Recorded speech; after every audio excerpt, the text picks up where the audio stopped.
Вы обладатель премии «Лучший студент ГГНТУ 2023» и стипендиат президента России. Что для вас значит эти высокие звания и признание ваших заслуг? Для меня стипендия президента РФ стала неожиданностью. Почему? Потому что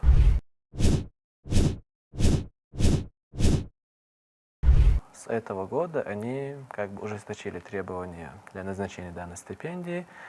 Раньше она была по квотам, теперь она стала конкурсный отбор. И мы были очень рады и удивлены, что наши студенты целого ГГНТУ прошли 15 человек, что довольно много, с учетом того, что с других вузов СКФО прошли 10, 2, в некоторых вузах даже один человек только проходил. А с нашего вуза прошли все 15 человек из всех поданных, так что это для нас было очень хорошей новостью. А по заслугам я участвовал в мероприятии не для того, чтобы выиграть, скажем так, ту же стипендию или заработать этот титул «Лучший студент ГГНТУ», ну, как-то параллельно приложилось. То есть я работал и участвовал в конференциях, мероприятиях, и по итогу также параллельно заслужил данный статус. Какими академическими успехами, научными проектами или внеучебными инициативами вы гордитесь больше всего? Я обычно на кафедре занимаюсь в лабораториях и создаю различные учебно-лабораторное оборудование. Из последнего мы, работая вместе с нашим колледжем, тоже на базе ГГНТУ, создали такой стенд, автоматизированная система контроля уровня водонапорной башни на базе OWIN-PR100, который является пока из последних таким самым любимым проектом, потому что мы над ним так вместе работали, сами заключали договора, общались с компаниями и получили плодотворный результат. Вот это результат мотивации или дисциплины? Скажем так, и мотивации, и, получается, и самодисциплины немного. В чем заключается вот эта мотивация? Мотивация, то есть, это создавать новое для подрастающего поколения, чтобы студенты, которые идут после меня, лучше понимали сложные дисциплины. Все равно технические дисциплины, они довольно сложные, и сложно понимать основы. И для упрощения работы для них мы стараемся на кафедре и создаем для них вот такую технологию. Как вам удается совмещать учебу в университете и вашу деятельность в передовой инженерной школе Росгеотех? Вот в чем секрет этого тайм-менеджмента? В передовой инженерной школе я состою под проекте «Геотермика 2030», который заключается в разработке уникального образца по преобразованию геотермальной энергии в электрическую энергию. Мы сейчас параллельно работаем с московской компанией. То есть сейчас у нас этап дистанционный. То есть мы созваниваемся, проводим совещания, проводим исследования или пишем необходимые статьи, которые они запрашивают, и проводим различного рода неокры. То есть сейчас, пока на данном этапе, учеба и эта работа, они не конфликтуют друг с другом, не конфликтуют. А со следующего года уже планируется как сборка данного процесса, данного оборудования в физическом виде. Ну, тогда уже надо будет посерьезнее совмещать. Можешь рассказать более подробно, в чем заключается твоя роль и в целом задачи, которые выполняются в передовой инженерной школе? Передовая инженерная школа – это довольно крупный проект. Он имеет множество подпроектов, то есть там есть и образовательная часть, и научная часть, и исследовательская часть. Я нахожусь в команде по разработке универсальной геотермальной установки органического цикла Ренкина на 100 киловатт. То есть мы преобразовываем геотермальную энергию в электрическую энергию. Моя задача – это напрямую общаться с компанией, с партнером, это ЗАО «Турбокон», московская компания. Сейчас в следующем году планируется уже физическая сборка, лабораторной установки на 5 киловатт, а потом уже физической большой установки на 100 киловатт. Также в рамках передовой инженерной школы данного проекта я курирую группу студентов для возможности обучения и работы с данной установкой. То есть она включает в себя участок автоматизации, участок электроэнергетики, теплотехники, и мы работаем с студентами с этими направлениями. В частности, я куратор этой группы. Пожелаю тебе удачи, на самом деле очень нужная и важная работа. Как технарь ты вообще как относишься к гуманитарным наукам, философии, например? Философия. У нас в рамках магистратуры, бакалавриата есть дисциплины, связанные с философией. Бакалавриат, она так и называется, философия. А в магистратуре у нас есть отдельно философские проблемы науки и техники. В аспирантуре надо сдать экзамен по философии. Так что не прямо, а косвенно все равно мы к ним относимся. Сейчас ценится комплексный подход решения задачи, то есть рассматриваются все стороны. То есть социальная зона рассмотрения задачи, техническая, та же самая, гуманитарная, социальная и тому подобное. У нас как раз первый вопрос про философию, но прежде чем я озвучу, я хочу сказать тебе, что у тебя есть 3 подсказки, из которых ты должен выбрать для себя оптимальные 2. Это 50 на 50, право на ошибку и звонок другу. Что выберешь? Сейчас? Да. 2 подсказки нужно выбрать, да? Ну, это тогда 50 на 50 и право на ошибку. Хорошо. И первый вопрос звучит так. Какова полная формулировка философского изречения Сократа? Я знаю только то, что я существую, не поступлю в ГГНТУ, ничего не знаю, я войду в историю. Ну, если бы в то время было ГГНТУ, то ответ по-любому был бы Б, да? Но, скорее всего, там было С. Я знаю только то, что ничего не знаю. Я знаю, что ничего не знаю. Широко известное изречение Сократа. Абсолютно верный ответ. Второй вопрос. Какой образ жизни ведут ежи в зимний период? Сбрасывают колючки, впадают в спячку, охотятся на крыс, воруют яблоки. Так, я знаю, что они яблоки не воруют, то есть есть такое заблуждение, что ежики едят яблоки. На самом деле, оказывается, яблоки им нужны для того, что кислота из этих яблок убивает эти мелкие мошки, которые у них на спине. Поэтому они обычно носят с собой эти яблоки. А ежики, они, конечно, всеядны, но, если я не ошибаюсь, то на крыс они не охотятся, потому что это они их размеров. Колючки сбрасываются, может быть, они весной их сбрасывают, когда уже вышли зимние спячки, скорее всего, тогда ответ впадает в спячку. Зимой ежи впадают в глубокую спячку. Абсолютно верный ответ. Устроившись в норах или под кучками листьев, они сворачиваются клубком, чтобы пережить холода, экономя энергию до самой весны. Перед спячкой ежи интенсивно питаются, накапливая жир, основной источник энергии, поскольку зимой пища практически недоступна, а запасы еды они не делают. Где находится самая маленькая человеческая мышца? В носу, в губе, в сердце, в ухе. Но сердце – это по само света и мышца, которая у нас качает сердце. Я знаю, что в ухе самая маленькая кость – это молоточек, стремянка и наковальня, молоточек и стремянка, по-моему. В губе или в носу самая маленькая мышца. Сейчас подумаю, это не сердце. Может, вот с этой самой маленькой косточкой ты сказал? Костью? Да, самая маленькая кость – это ухо. Там же, наверное, нужна И мышца, да? Самая маленькая. Да, я сейчас тоже об этом думаю. В носу я не слышал, что у нас в носу есть. Предположим, тогда в ухе, если там маленькая кость, может быть, там и маленькая мышца тоже есть. Самая маленькая мышца в теле человека расположена в ухе. Абсолютно верный ответ. Длиной всего около 5 мм. Она крепится к стремечку, крошечной косточке, передающей звуковые колебания к слуховому нерву. Ее функция – стабилизировать стремечко, предотвращая чрезмерную вибрацию от громких звуков и тем самым защищая слух. Удивительным образом устроено тело человека. Четвертый вопрос. Каким общим термином в русском языке обозначаются все падежи, кроме именительного? Переходные, служебные, косвенные, дополнительные. Так, именительные, родительные, дательные, верительные, творительные, предложенные.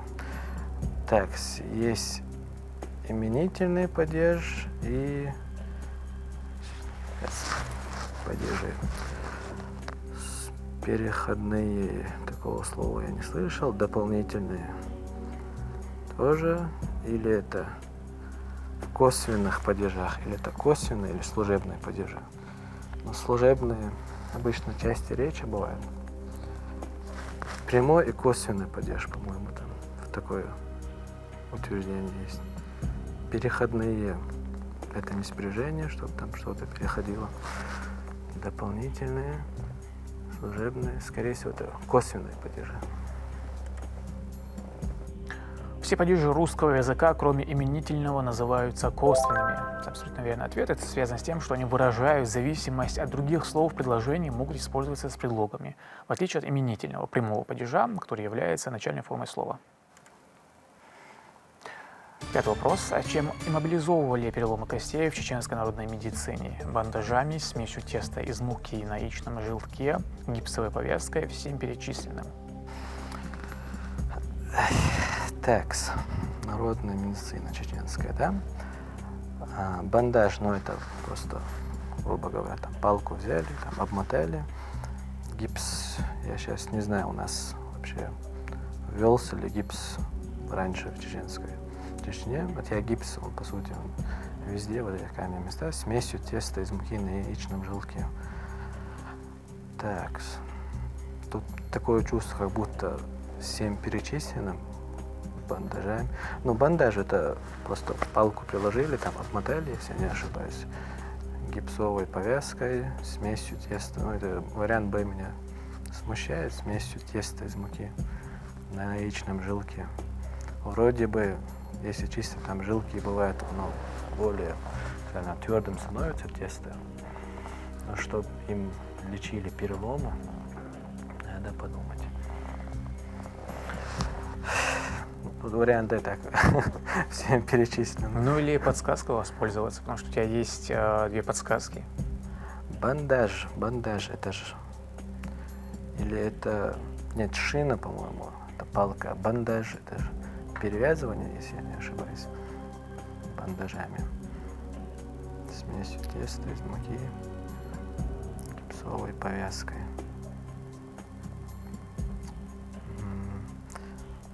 Ну, тут, скорее всего, гипсовой повязкой, потому что смесью теста из муки на яичном желтке, там, вроде бы смесь, она твердая, но чтобы лево-право, может рассыпаться. Но почему это рассыпаться? Она же на яичном желтке, она же, наверное, затвердевает. Ну, яичный желток, да, если чисто желтки используют, вот тесто быстрее затвердевает, я знаю. Но... Или бандаж, вспомнить бандаж, вот. Это шина, это палка была. Бандаж, это то же самое называлось. Гипсовая. Ну, гипсовая повязка, это по-любому, скорее всего. Вот это смесью теста из муки. Бандаж. Я просто руки не ломал в детстве. Не знаю. Ну Или вот кости не ломал. теперь ты сейчас ответишь и узнаешь, чем надо будет Пол, да, так. мобилизовывать. Да. А чтобы узнать, наверное, надо воспользоваться подсказкой. Ну, давайте подсказку тогда. И какой подсказкой ты воспользуешься? 50 на 50. Уберите два неверных варианта ответа. И у тебя остается А и Б. Тебе бандажами, либо смесью теста из муки на яичном желтке. Такое чувство, что тогда смесью теста из муки на яичном желтке самый странный вариант ответа. Ну почему? Это же народная медицина. Это в старину. Это же не мы говорим о современной медицине. Ну, тогда смесью теста из муки на яичном желтке. Горские лекари имели уникальные методы лечения переломов костей. Они не только правильно сопоставляли костные отломки, чтобы избежать деформации, но и использовали необычные средства для иммобилизации. Помимо шин применялось специальное тесто из муки на яичном желтке. Абсолютно верный ответ. Затвердевая, оно образовывало прочную кожух, надежно фиксирующую поврежденную конечность. Шестой вопрос. Какая группа крови является универсальным реципиентом? Первая, вторая, третья, четвертая. Такс. Тут группа крови, если я не ошибаюсь, или первая должна быть, или четвертая должна быть. Уникальная, то есть она может подходить всем оставшимся группам крови. Если я не ошибаюсь, то это должна быть первая группа крови. Четвертая отрицательная, по-моему, редкая считается. Там же еще от резуса фактора все зависит.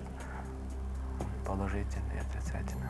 Но здесь мы имеем в виду не только вот донор, да, а именно кто может принимать вот реципиент. Принимать, да? Да. По-моему, если принимать, тогда четвертая группа крови, по-моему, должна быть. Если он принимает эту кровь. Первая – это донор для всех, а четвертая – это… Или же я путаю их. Первая, четвертая доноры были, по-моему, универсальные реципиент, принимающий кровь. То есть его может принимать любую кровь, да? Там может быть и второе, и третье.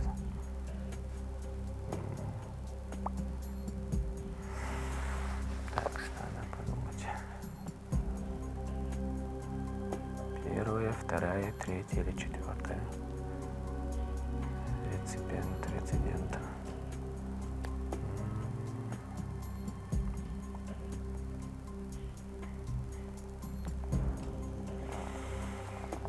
Может быть, ну тогда, наверное, четвертая группа крови.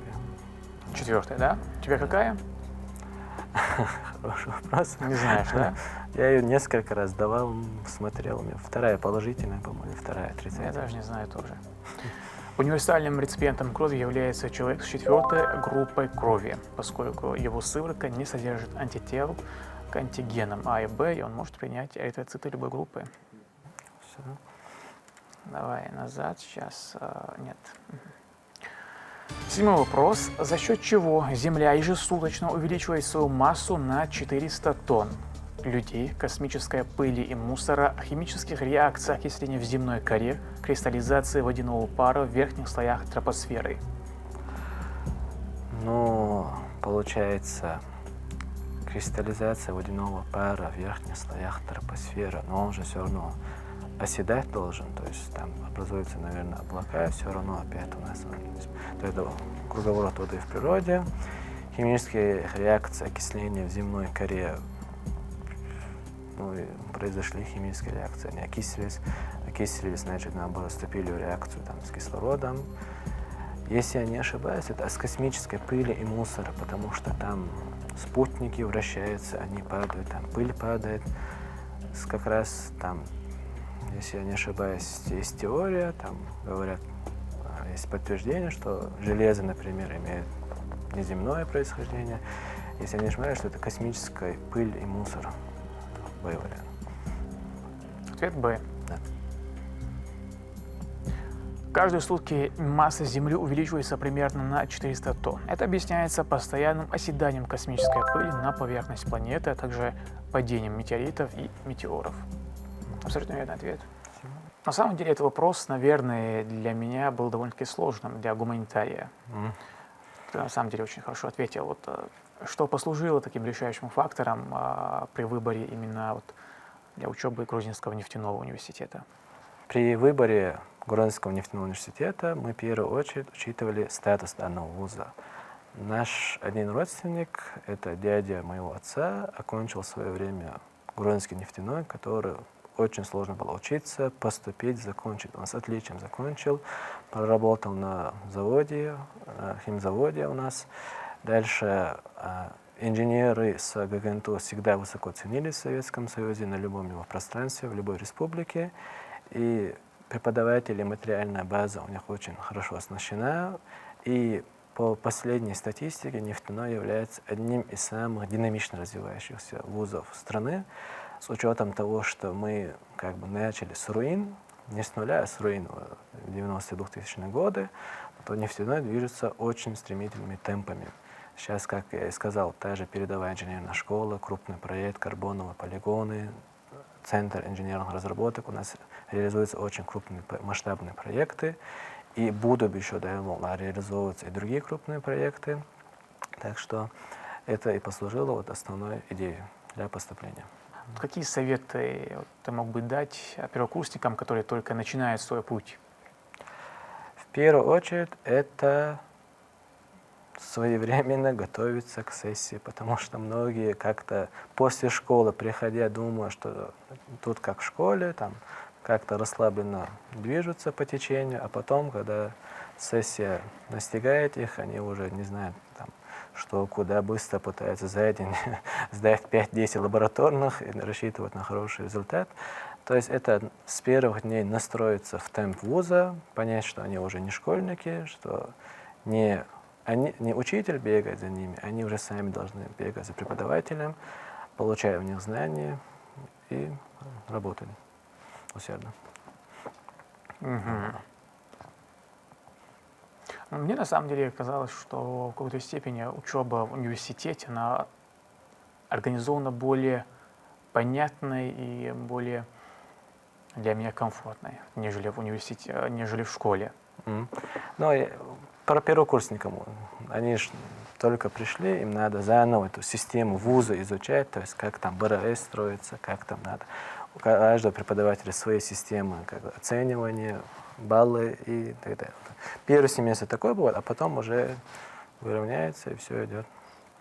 Ну, надеемся, что первокурсники прислушаются к этому совету.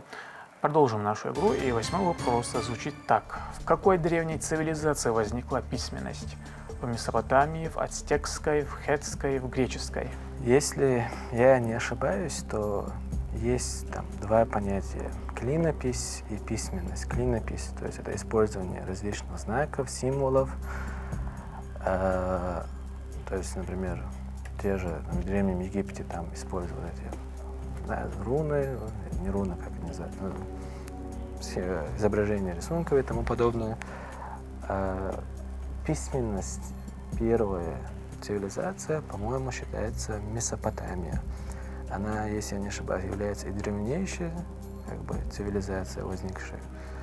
И там же, по-моему, появилась письменность Месопотамии. Хеттская, я, если честно, не знаю хеттскую цивилизацию. Ацтекская, греческая, по-моему, цивилизация, она позже возникла. Ацтекская, по-моему, использовалась клинопись, а письменность, по-моему, была Месопотамия. Так, это окончательный ответ? Месопотамия? Да. Месопотамия известна как колыбель цивилизации благодаря двум ключевым событиям, произошедшим в районе Шумера в 4 тысячелетии до нашей эры. Появление первых городов, имевших черты схожие с современными городскими поселениями, и изобретение письма. Абсолютно верный ответ. 9-й вопрос. Что символизирует сторожевая башня на гербе Чеченской Республики? Благородство и мужество, крепость духа, историческое наследие чеченского народа, память о предках. Так, хороший вопрос. Я знаю, что на нашем гербе нефтяного тоже есть крепость в форме щита, то есть это в том, что нефтяной защищает своих студентов. Нефтяная башня, она символизирует эпоху возрождения нефтяного. Так-то нефтяной — это самый старый специализированный вуз в мире, считается. Дальше крепость там тоже изображена, то есть она у нас, если я не ошибаюсь, обозначает крепость духа. Но тут из вариантов ответа память о предках, историческое наследие чеченского народа, как будто все они правильные, там еще один вариант, и все верно, там выбрать как будто сторожевая. Если это сторожевая башня, то, может быть, это историческое наследие чеченского народа. Или же это крепость духа. То есть мы, там, Грозная, это же, по сути дела, башня была, то есть защитная башня, сооружение в свое время. Грозная? Память, башня Грозная. Ты имеешь в виду крепость Грозная? Да, крепость Грозная, да. Мы не о крепости, мы Мгм, о башне. да, мы от башни. Вот эти, которые чеченские башни. Да. Или это историческое наследие, или это память о предках. Или право на ошибку. Или право на ошибку, да. Ну, может, тогда право на ошибку. Право на ошибку. Воспользуюсь подсказкой. И твой ответ? Историческое наследие чеченского народа. Так, ответ С. В основу композиции герба Чеченской Республики легло образное и стилизованное решение, отражающее национальный менталитет и место чеченского народа в современном мире. Сторожевая башня на гербе является символом исторического наследия чеченского народа. Абсолютно верный ответ. Правда, уже твоя подсказка сгорела. Да. 10-й вопрос. Как ты думаешь, про что будет? Тоже связано с Чечней или там банковская карта. Да, банковская 3 карта. цифры оборота. Удивительно. 10-й вопрос звучит так. Как называется гипотетическая планета, которая располагалась между Марсом и Юпитером? Фобос, Ганимед, Япет, Фаэтон. Если я не ошибаюсь, то была такая теория, что между Марсом и Юпитером была планета, она распалась, и этот метеоритный пояс — это и есть вот эта бывшая планета. Фобос — это спутник Юпитера. Я это знаю, потому что к нам приезжала компания, который производил электросчетчики из Санкт-Петербурга. У них один счетчик назывался Фобос, мне объясняли, почему они так его назвали, там спутники Питера. И Япет и Ганимед, по-моему, там эта планета тоже была созвучна с этим словом Фобос. Тогда, скорее всего, может быть, это Фаэтон. Это окончательный ответ? Да. Фаэтон или планета Ольберса – гипотетическая планета, которая, согласно этой теории, существовала между Марсом и Юпитером, а затем распалась, образовав современный пояс астероидов, как вы уже говорили, Аюб. Аюб, поздравляю тебя, небольшой подарок от телеканала. Спасибо большое, да, сэр. Вот так я перекладываю. Когда меня позвали на игру, я очень переживал о том, что особых знаний по общей науке. В первую очередь я думал, что будет про историю, а у меня с историей как-то плоховато. Но мне сказали, что тематика будет как бы общие вопросы по науке, поэтому там мы обычно на нашей кафедре там кроссворды разгадываем, так что я подумал, может быть, там какие-то знания будут. Так, в целом, игра мне понравилась. Спасибо большое за то, что пригласили принять участие в данной игре. Аюб, спасибо, что принял приглашение, пришел. Горд, что ты победил. Делаешь хлондал и объективил.